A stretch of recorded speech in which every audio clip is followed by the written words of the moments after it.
আচ্ছা, চাঁদকে কেন মামা বলা হয়? কোন সম্পর্কে তিনি মামা হন? তারা কি মায়ের ভাই হয় নাকি? কাকু কিংবা জেঠু নয় কেন? অধিকাংশ লোকই একথা জানেন না। চাঁদকে মামা বলার পেছনে রয়েছে এই দুটি কারণ। এই কারণ জানলে আপনারা অবাক হবেন। বাংলা হোক কিংবা হিন্দি, চাঁদ নিয়ে গানের ছড়াছড়ি।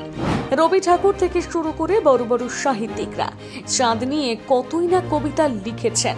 এমনকি এক ফালি চাঁদ দেখে রাত্রে বিলাস করতেও সকলেই ভালোবাসেন।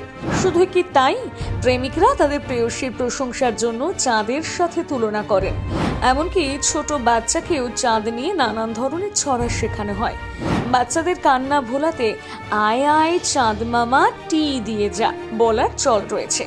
কিন্তু প্রশ্ন হচ্ছে, বাচ্চাদের মন ভোলানোর জন্য কিংবা পরিচয় দেওয়ার জন্য চাঁদকে কেন মামা বলা হয়? চাইলে তো আমরা চাঁদকে চাঁদ জেঠু কিংবা চাঁদ কাকুও বলতে পারতাম।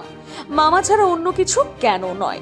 চাঁদকে মামা বলার পেছনে রয়েছে বিশেষ একটি কারণ। মূলত চাঁদ মামা বলার সাথে যুক্ত রয়েছে পৌরাণিক কাহিনী। পুরাণ শাস্ত্রে সমুদ্র মন্থনের কথা আমরা সকলেই শুনেছি। যে সময় দেবতা অসুরদের মধ্যে সমুদ্র মন্থন চলছিল, সেই সময় সমুদ্রের ভেতর থেকে বিভিন্ন উপাদান বেরিয়ে আসতে থাকে। তবে শুধু উপাদান কিংবা রত্নই বেরোয়নি, সেই সাথে অনেক দেবদেবীরা এখান থেকে আবির্ভূত হন। আর এই দেবদেবীর মধ্যে ছিলেন লক্ষ্মী, বারুণী, চাঁদ এবং বিষ। এছাড়াও কামধেনু, অপ্সরা, ইরাবত, ধন্বন্তরী, সুরভি বেরিয়ে আসেন। তবে এর মধ্যে উল্লেখযোগ্য হচ্ছে লক্ষ্মী এবং চাঁদ। সমুদ্র থেকে বেরিয়ে তিনি চলে গিয়েছিলেন ভগবান শ্রী বিষ্ণুর কাছে। হিন্দু পুরাণ মতে দেবী লক্ষ্মীকে মা হিসেবে সম্বোধন করা হয়।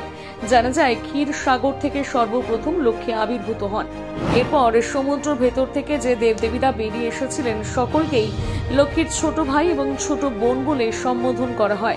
আর সমুদ্র মন্থনের সময় দেবী লক্ষ্মীর পর চাঁদের উদ্ভব হয়। সেজন্য চাঁদকে মা লক্ষ্মীর ছোট ভাই বলা হয়। আর দেবী লক্ষ্মীকে মা বলে গণ্য করে বলেই চাঁদ আমাদের সকলের কাছে মামা। এছাড়াও চাঁদকে মামা ডাকার পেছনে রয়েছে আরো একটি বিশেষ কারণ। আমরা সকলেই ভূগোলে পড়েছি চাঁদ পৃথিবীর চারপাশে ঘোরে। দিন রাত্রির পরিবর্তনের কারণে এমনটা হয়ে থাকে। এক কথায় বলা যায়, একজন ভাইয়ের মতন চাঁদ সর্বক্ষণ পৃথিবীর চারপাশে ঘুরতে থাকে।